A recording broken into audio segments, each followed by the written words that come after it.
구약 시대에는 하나님의 백성들의 한 중심에 늘 성막 내지는 성전이 있었습니다. 성막과 성전이 거룩한 이유는 지성소라 불리우는 곳에 하나님이 임재하시고 그분의 영광이 머물러 있었기 때문이죠. 하지만 그들 가운데 성전이 있고 또 지성소에 하나님이 임재하여 계신다고 해서 누구나가 그리고 아무 때나 그분 앞에 나아가 그분을 만날 수 있는 것은 아니었습니다. 구별된 레위 제사장들만 성소에 나갈 수 있었고 특별히 지성소에는 구별된 대제사장만 나갈 수 있었습니다. 그러나 대제사장조차도 생명을 담보할 만큼 철저하게 정결 예식을 치르고 주님이 정하신 성결의 과정을 통과한 후에야 비로소 지성소에 나아갈 수 있었음을 우리는 성경을 통해서 알게 됩니다. 출애굽기 28장을 보면요, 하나님께서 대제사장이 입는 의복에 관하여 정하신 말씀이 기록되어 있는데 그 가운데 조금 특이하고 흥미로운 것은 옷 가장자리에 돌아가며 금방울과 석류 장식들을 달게 하신 것입니다.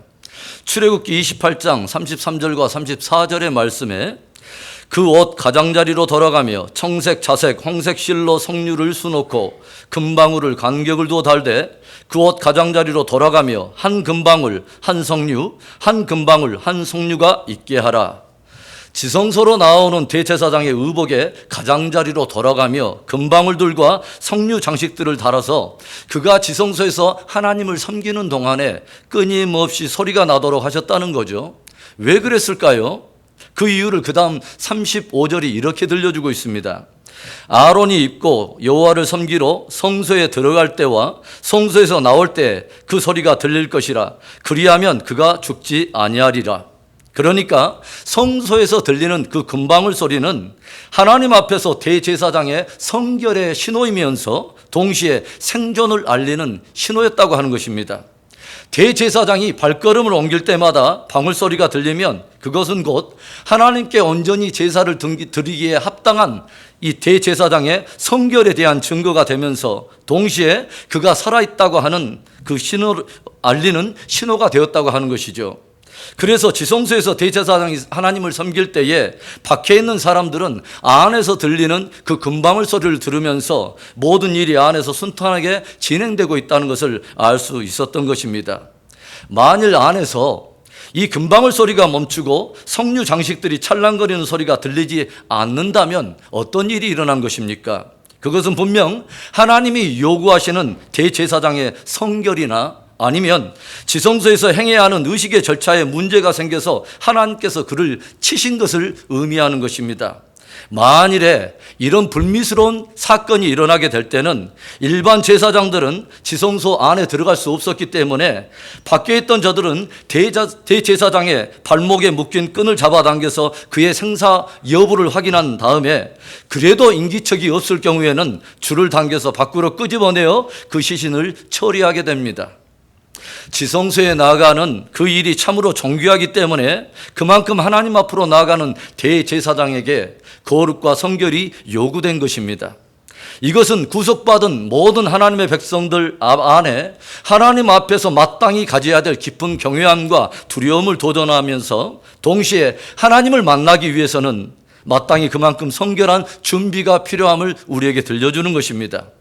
여러분은 이런 일련의 이야기를 들을 때 어떤 생각이 드십니까?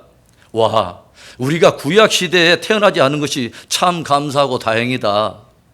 예배드리다가 죽지 않은 것이 얼마나 다행인가? 혹 이런 생각을 하고 계십니까? 만약 지금이 구약 시대이고 하나님께서 여전히 우리를 구약의 율법대로 다스리신다면 아마도 예배 때마다 교회들 밖에는 119 구조대나 장의사 차량들이 줄지어서 대기하고 있어야 할 것입니다. 그런데요, 여기에서 저와 여러분이 하나 깊이 묵상해 볼 만한 것이 있어요. 그것은 우리들의 신앙은 지극히 소극적인 태도로 머물면 안 된다는 것입니다. 그저 예배 드리다가 죽지 않은 게 참 다행이라 생각하는 그 정도 선에서 머물면 안 된다는 거죠. 우리들은 흔히 내가 원래 가지고 있던 것을 잃어버리지만 않는다면 손해를 보지 않는 것만 해도 참 다행이라는 그런 생각들을 하죠. 그러나 정작 자신이 누려야 할 것을 누리지 못한 것에 대한 손해는 생각하지 않는다는 것입니다. 무슨 말일까요? 우리들이 하나님을 만나기 위해서 이곳에 나왔는데 그분을 만나지 못하고 그냥 돌아가는 것은 정말 막대한 손해를 보는 것입니다. 하나님을 만나러 왔는데 죽지 않는 것만 해도 어디인가 생각하면서 그 정도 선에서 만족하여 돌아간다면 도대체 우리들이 가졌다는 신앙은 무엇이며 우리가 드리는 예배의 의미는 무엇이란 말입니까? 우리는 반드시 예배 안에서 하나님을 만나야 하고 그분의 임재 가운데 예비된 풍요로운 은혜를 누려야 하는 것입니다. 하나님을 만나야 참된 생명을 누리게 되고 하나님을 만나야 거룩한 형상으로 변화를 경험하고 하나님과의 깊은 친밀함 속에 우리가 승리할 수 있기 때문입니다. 우리들의 신앙생활과 예배는 뜰에 머무는 신앙, 뜰만 받고 지나가는 그런 믿음이 돼서는 안 된다는 거죠. 성경은 뜰만 받는 신앙의 허탄함 내지는 위험성을 이렇게 경고하고 있습니다. 요한계시록 11장 1절과 2절의 말씀에 또 내게 지팡이 같은 갈대를 주며 말하기를 일어나서 하나님의 성전과 제단과 그 안에서 경배하는 자들을 청량하되 성전 바깥 마당은 청량하지 말고 그냥 두라. 이것을 이방인에게 주었은즉 그들이 거룩한 성을 42달 동안 짓밟으리라. 요한계시록을 보면 하나님께서 환상 가운데 사도 요한에게 무엇을 말씀하시냐면 지팡이 같은 갈대를 손에 들려주시면서 너는 성전과 제단과 그 안에서 예배하는 자들을 카운트해보라, 측량하라, 세어보라 라고 말씀하시더라는 거죠. 성전과 제단과 그 안이 의미하는 것은 곧 하나님의 임재가 있는 지성소를 말하는 것입니다. 지성소까지 나와 지성소 예배하는 자들을 한번 세어보라는 것이죠. 그리고 무슨 말씀을 하십니까? 성전 바깥마당 곧 뜰은 측량하지 말고 그냥 두라고 말씀하세요. 그것은 이방인들에게 내어준 바가 되어서 심히 짓밟히리라 라고 들려주십니다. 여러분, 뜰만 밟고 마당만 밟고 돌아가는 믿음 되지 않고 늘 지성소까지 나와 하나님을 만나고 친밀함이 더 깊어지는 그런 예배, 그런 축복된 믿음 되기를 주의 이름으로 축원합니다.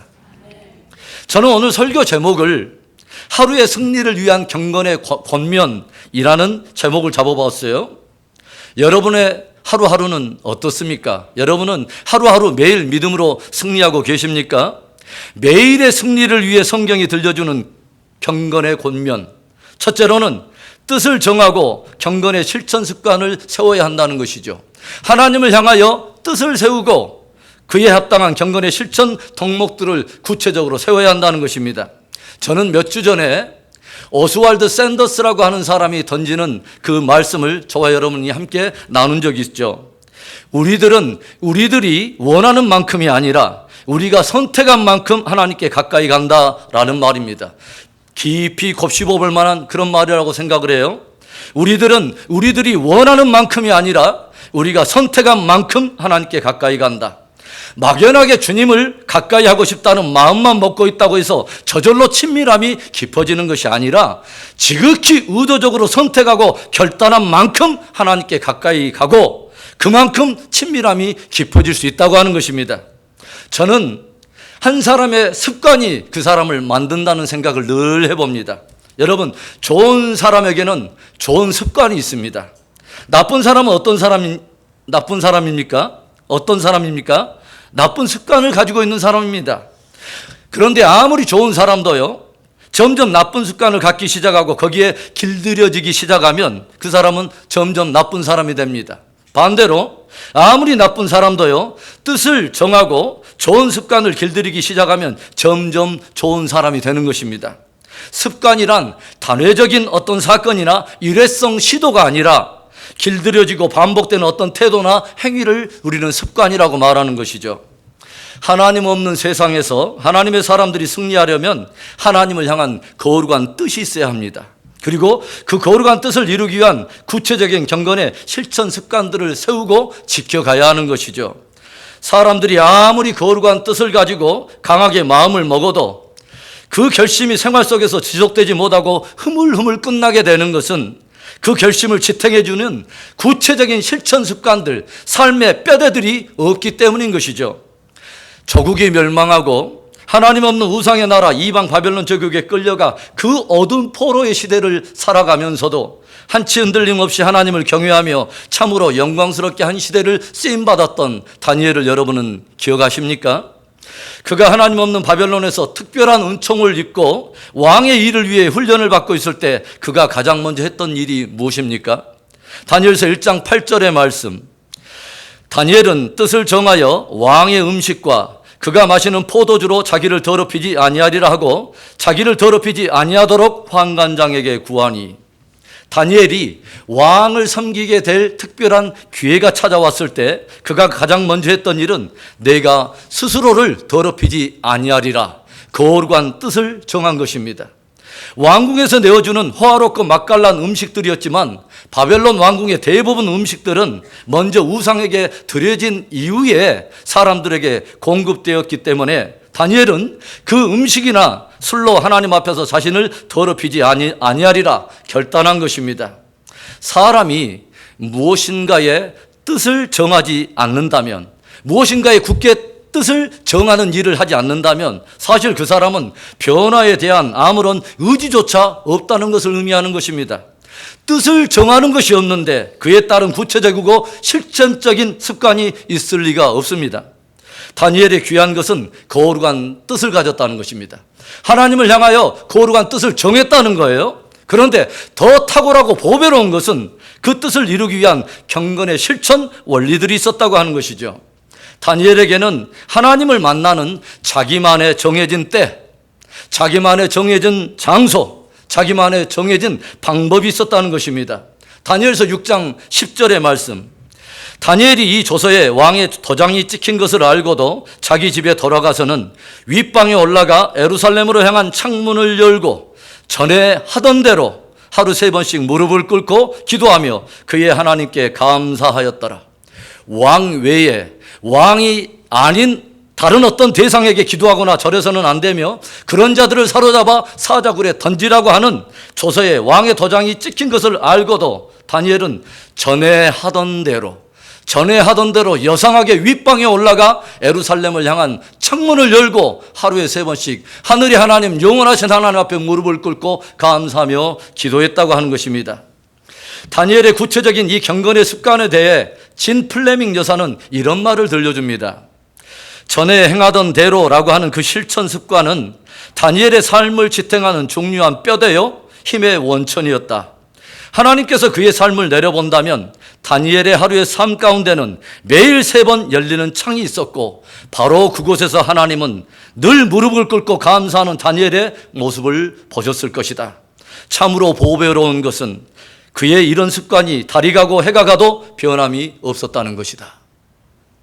모든 신구약의 성도들은 사실 다니엘에게 계시의 빚을 지고 있습니다. 무슨 말입니까? 다니엘은 지금으로부터 약 2600년 전, 즉 BC 600년대 사람으로서 바벨론과 페르시아 제국, 그리고 헬라와 로마 제국, 그리고 시대를 뛰어넘어서 마지막에 나타날 열국의 시대와 예수 그리스도의 재림과 더불어서 완성하게 될 영원한 하나님의 나라에 이르기까지 역사의 패러다임을 하나님께로부터 계시로 받아서 예언했던 선지자였습니다. 그리고 그는 구약의 계시록이라고 불리우는 다니엘서를 통해서 마지막 시대에 관한 아주 중요한 계시들을 기록하여 특별히 종말 교회와 종말 성도들을 영적인 지혜들로 견고하게 무장시켜주고 있다고 하는 것입니다. 국가가 도산하고 나라가 멸망해버리고 하나님 없는 바벨론의 포로로 끌려갔던 그 어두운 시대 속에서도 놀랍고 신비한 하나님의 계시들로 하나님의 백성들을 굳게 세워주고 있는 위대한 하나님의 사람 다니엘. 그의 축복된 이 계시와 그의 변함없는 그의 신실함은 도대체 어디에서 비롯된 것입니까? 바로 그가 하나님 앞에 뜻을 정하였을 뿐만 아니라 그 뜻을 지키기 위해 그가 세웠던 경건의 실천 습관에서 비롯된 것입니다. 전에 행하였던 대로 하루에 3번씩 예루살렘을 향하여 창문을 열고 하늘의 하나님, 영원한 하나님께 감사하며 기도하였더라. 여러분, 사랑하는 연인이 있는데 상대방에게 언제 만날까 묻지도 않고 그저 툭 던지는 말이 시간 나면 한번 봐요 라고 말을 한다면 그 교제가 깊이 있게 지속될까요? 그 교제 안에서 우리가 어떤 깊은 친밀함을 기대할 수 있을까요? 여러분, 진실로 하나님과의 친밀한 가운데 동행하기 원하십니까? 뜰신앙이 아닌 지성소에 살아있는 신앙을 여러분 원하십니까?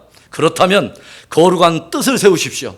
그리고 구체적으로 경건의 실천 습관들을 세우십시오. 하나님 없는 이방 바벨론, 하나님의 진리를 거스리는 법들의 조서가 찍히는 어두운 시대, 그 한복판에서도 흔들림 없이 하나님을 경외했던 놀라운 그 믿음을 보여주는 이 다니엘의 삶과 신앙은 전례 없는 수준으로 점점 시대에 다가오고 있는 혼탁하고 어두운 마지막 시대를 이기고 승리하도록 하나님께서 종말의 참 성도와 참 성도들을 위하여 제시해 주시는 삶과 신앙의 모델이 되고 샘플이 되는 것을 믿습니다. 하나님 앞에서 삶과 신앙의 거룩한 뜻을 세우고 경건의 구체적인 실천 습관을 세워 지킴으로 매일 주님과의 친밀함이 더해지고 매일 그분의 능력으로 승리하게 되는 복되고 아름다운 저와 여러분 될 수 있기를 주의 이름으로 축원합니다. 매일의 삶과 신앙 승리를 위해 성경이 들려주는 경건의 권면, 두 번째, 경건의 몸짓으로 하루의 첫 시간을 굳게 잡으라는 것입니다. 사람들은 흔히 삶을 그리고 신앙을 치열한 전장으로 표현하곤 하죠. 여러분, 싸움에 임할 때 가장 중요한 것이 무엇일까요? 먼저는 기선을 제압하는 것입니다. 기선을 제압한다는 것은 무슨 의미냐면 싸움이나 어떤 경기를 치를 때에 상대편의 세력이나 기세를 꺾기 위해서 먼저 유리한 행동을 취하거나 먼저 유리한 고지를 점령하는 것을 말하는 것이죠. 우리의 하루의 삶과 신앙을 정말 치열한 전장으로 우리가 바라본다면 우리에게 정말 중요한 것은 하루의 기선을 제압하는 것입니다. 그런 의미에서 우리에게 요구되는 것이 뭐냐면 경건의 몸짓으로 첫 시간을 취함으로 하루를 제압하는 것입니다. 한때 일본 작가인 사이쇼 히로시가 쓴 인생을 두 배로 사는 아침형 인간이라고 하는 책이 세간의 큰 센세이션을 일으킨 적이 있어요. 그 책의 서두에서 저자는 이런 명제로 시작을 합니다. 아침을 지배하는 사람이 하루를 지배하고 하루를 지배하는 사람이 인생을 지배한다. 당시 이 아침형 인간은 많은 사람들을 도전하면서 하나의 성공 트렌드가 되어서 성공하려는 모든 사람들이 붙들어야 될 아주 중요한 명제가 되었습니다. 그런데요, 우리 믿음의 성도들에게는 단순히 성공을 위한 하나의 트렌드로서가 아니라 성경이 적극적으로 도전하는 새벽의 신비가 있다고 하는 것입니다. 무엇보다도 예수님께서 이 땅에 육체를 입고 오셔서 모든 인생들에게 본을 보이셨던 아름다운 모습이 바로 경건으로 하루의 첫 시간을 잡는 것이었습니다. 오늘 말씀 마가복음 1장 35절의 말씀, 새벽 5일에 미명에 예수께서 일어나 나가 한적한 곳으로 가사 거기서 기도하시더니, 예수님께서 하루에 동이 트기 전에 새벽 미명에 일어나 한적한 곳으로 가셔서 기도하시더라고 하는 거죠. 이 땅에 육체를 입고 오신 예수님께서 보여주시는 삶의 모습, 그분이 걸으신 그 어떤 그 길들, 이것은 육체를 입은 우리들이 정말 추구해야 될 전형적인 삶과 신앙의 표본이 아닐까요? 하루의 첫 시간, 하루의 첫 단추를 누구와 끼우는가? 누구를 중심으로 끼우는가? 어떤 음성을 듣고 끼우는가가 매우 중요하다고 하는 거죠. 예수님은 하나님과 그분의 진리로 하루의 첫 단추를 끼우십니다. 예수님에게 있어서 하루란 나의 뜻을 이루는 하루가 아니라, 나의 능력으로 사는 하루가 아니라 오직 아버지의 뜻을 이루며 아버지의 능력으로 사는 하루였다고 하는 것이죠. 성경은 새벽에 이루어지는 놀라운 기적과 신비의 역사들을 계속해서 의미 있게 우리 앞에서 증거하여 들려줍니다. 구속받은 이스라엘 백성들 앞에 홍해가 갈라지던 그 사건, 200만의 엄청난 무리들 앞에 하늘이 열리며 만나의 양식이 광야의 식탁 위에 하나님의 수준으로 내리던 그 놀라운 사건, 가나안 땅의 첫성 여리고가 무너지던 일과 장사 지난 지 사흘 만에 사망 권세가 깨지고 예수님께서 부활하신 그 놀라운 일에 이르기까지 성경은 끊임없이 새벽 안에 담겨있는 신비를 우리에게 들려준다는 것이죠. 여호수아의 군대가 가나안의 첫성 여리고를 정복할 때 저들이 하나님의 명령을 따라 순종하며 움직이는 저들의 동선을 살펴보면 아주 의미심장한 표현이 등장을 해요. 아침에 일찍이 일어나라는 표현입니다. 여호수아 6장 12절의 말씀, 또 여호수아가 아침에 일찍이 일어나니 제사장들이 여호와의 궤를 메고 제사장 7은 양각나팔 7을 잡고 여호와의 궤 앞에서 계속 행진하며 나팔을 불고 무장한 자들은 그 앞에 행진하며 후군은 여호와의 궤 뒤를 따르고 제사장들은 나팔을 불며 행진하니라. 약속의 땅 가나안을 정복하기 위해 여호수아의 군대가 붙들었던 시간은 아침에 일찍이 일어나 바로 하루의 첫 시간이었습니다. 여러분, 의미 있지 않습니까? 제사장들이 궤를 메고 나팔을 불어야 하는 그 시간, 온 백성들이 그 소리를 듣고 함께 일어나 궤를 따르며 전진해야 될 바로 그 시간. 여호수아 6장 15절의 말씀, 일곱째 날 새벽에 그들이 일찍이 일어나서 전과 같은 방식으로 그 성을 7번 도니 그 성을 7번 돌기는 그날 뿐이었더라. 일곱째 날에도 새벽에 일찍이 일어나서 전과 같은 방식으로 하나님이 약속하신 귀한 기업을 얻을 때 여호수아의 군대가 붙잡은 것은 바로 하루의 첫 시간이었습니다. 전과 같은 방식으로, 이것은 다니엘이 붙들었던 전에 행하던 대로와 똑같은 표현입니다. 그런데요, 여러분, 성경을 읽다 보면 참으로 흥미로운 것 하나가 있어요. 난공불락의 이중벽을 가졌던 여리고 성이 무너진 이후에 오히려 훨씬 규모도 적고 대적의 숫자도 얼마 되지 않아서 당연히 승리할 거라 생각하던 아이성 전투에서 이스라엘 백성이 참패를 당한 것입니다. 아이성 전투에 임하던 저들이 어떻게 나아갑니까? 여호수아 7장 3절의 말씀, 여호수아에게로 돌아와 그에게 이르되 백성을 다 올라가게 하지 말고 2-3천 명만 올라가서 아이를 치게 하소서. 그들은 소수이니 모든 백성을 그리로 보내어 수고롭게 하지 마소서 하므로, 저들은 난공불락의 여리고 성을 정복하고 승리감에 도취하여 외관상으로 작게 보이는 아이성 전투를 쉽게 생각하고 2-3천 명만 올라가더라도 정복하기에 충분할 것이라고 생각을 한 것이죠. 그러나 이스라엘은 이 아이성 전투에서 36명이 전사하고 보란듯이 참패를 당하게 됩니다. 참으로 흥미로운 것은 이 아이성 전투에서 저들 가운데서 이전에 행하던 아침에 일찍이 일어나라고 하는 경건의 모습이 보이지 않는다는 것입니다.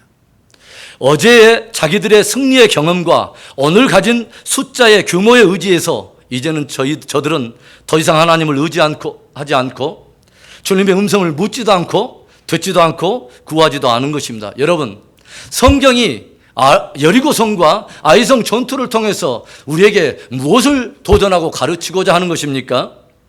뒤늦게 여호수아가 패전의 이유를 하나님께 물을 때 하나님께서는 아간의 범죄 사실을 들려주시고 여호수아는 백성들과 함께 악을 골짜기로 범죄한 아간 일가를 데리고 가서 돌로 치고 모두 불사름으로 이 사건은 일단락이 지어집니다. 이때 하나님께서는 다시 묻는 여호수아에게 아이성 전투에 관한 전략을 들려주세요. 너희는 군사를 모두 다 데리고 올라가서 특별히 매복을 하라고 주님은 전략을 들려주세요. 어제의 여리고 전략이 아니었던 것입니다. 어제의 승리의 경험만으로 대충 오늘 통박으로 하면 안 되는 것이었습니다. 아이성은 아이성만의 하나님이 가지신 전략이 있었다고 하는 거죠. 이에 여호수아가 무엇을 감지했는지는 모르지만 아이성 전투에 임할 때 모든 백성과 더불어서 전에 행하던 대로 다시 이렇게 반응하며 나아가요. 여호수아 8장 10절의 말씀, 여호수아가 아침에 일찍이 일어나 백성을 점호하고 이스라엘 장로들과 더불어 백성에 앞서 아이로 올라가매, 다시 새벽의 영성을 붙잡은 것입니다. 하루의 첫 시간을 다시 붙잡기 시작한 것입니다. 여러분, 삶과 신앙의 승리를 원하십니까? 진짜 하루하루 매일의 승리를 원하십니까?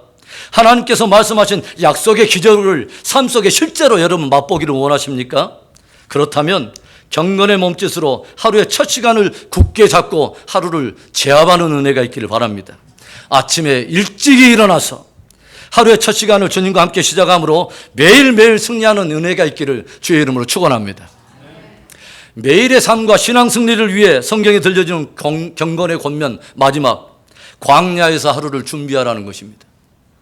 여러분, 예수님께서 하루를 여시면서 왜 굳이 한적한 곳을 택하여 기도를 하셨을까요? 하나님께서 이스라엘 백성들을 애굽에서 구출한 이후에 왜 굳이 척박하고 생명의 온기조차 느껴지지 않는 광야로 저들을 인도해 들이실까요? 광야는요, 저들이 애굽에서 들었던 인본주의 문화의 소음이나 바로를 위해 성을 지으며 내던 아우성이나 인간의 어떤 공로가 만들어내는 모든 파열음들이 적막함 가운데 묻히는 곳입니다. 광야는 모든 세상의 소리, 영적인 삶을 방해하는 소음의 문을 닫고서 오직 하나님의 음성을 듣는 자리입니다. 그곳이 광야의 의미인 것입니다. 예수님께서 오병이어로 장정만 5,000명을 먹이시고 12광주리를 남기던 기적을 일으키셨을 때 예수님을 향한 인기는 그야말로 하늘을 찔렀습니다. 이때 일부 사람들은 예수님을 모셔서 자기들의 임금을 삼으려고 이렇게 했다는 그런 기록까지 성경에 기록되어 있지 않습니까? 그런데 이때 예수님께서 저들의 열광하는 모습에 어떻게 반응하십니까? 예수님이 저들을 조용히 떠나서 홀로 산으로 가셨다고 성경은 들려주고 있어요. 자신에게 엄청난 찬사를 보내는 무리들의 반응에 한치 흔들림 없이 아랑곳하지 않고 조용히 한적한 산으로 가신 것입니다. 하나님의 임재가 있는 곳, 하나님의 음성이 들리는 바로 그곳을 찾으신 거죠. 바로 그곳에서 주님은 자신을 다시 준비하신 것입니다. 예수님께서 본격적으로 공생의 사역에 뛰어들기 전에 주님은 광야에서 40일을 하나님의 임재 앞에서 스스로를 준비하십니다. 분주한 하루의 일상에 뛰어들기 전에 새벽 미명에 주님은 한적한 광야를 찾아서 하루의 일상을 준비하시죠. 십자가라고 하는 하나님의 구속사의 가장 중요한 사건을 앞에 두고 주님은 겟세마네 동산에서 당신을 준비하십니다. 여러분, 그렇다면 우리 그리스도인들에게 준비란 무엇일까요? 무엇이 준비되어야 된다는 말일까요? 바로 하나님의 뜻을 이루기 위한 준비를 하는 것입니다. 자기 중심적인 삶의 축이 아닌 주님 중심적인 삶의 축으로 자신을 준비하는 거죠. 내 원대로 마시고 아버지의 원대로 되기를 원하나이다. 나의 뜻이 아닌 아버지의 뜻이 이 땅 가운데 이루어지기를 원하나이다.